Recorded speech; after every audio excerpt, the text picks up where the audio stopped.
Most automatic watches don't fail because they're poorly made. They fail because they're misused and misunderstood at times. One of the most common questions I get is whether you should wind an automatic watch at all, and if so, how much is too much? Let's clear that up properly. An automatic watch winds itself using a rotor that moves as you wear it. Some rotors wind in one direction. Some rotors will wind in both directions. That leads many people to think that manual winding isn't needed. But here's the key point. If an automatic watch is stopped or nearly stopped, the rotor alone won't build power quickly or consistently. That's where manual winding comes in. First, for watches with a screw-down crown, unscrew the crown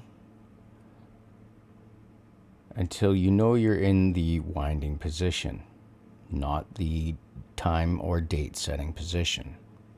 Now slowly turn the crown forward, usually clockwise. You don't need to rush. Smooth, steady turns are best. For most automatic watches, about 20 to 30 turns, sometimes 40 is enough to fully charge the mainspring.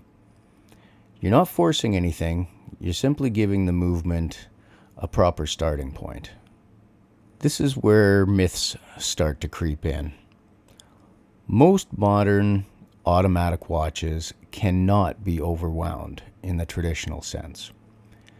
They use a slipping bridle system that prevents damage once fully wound.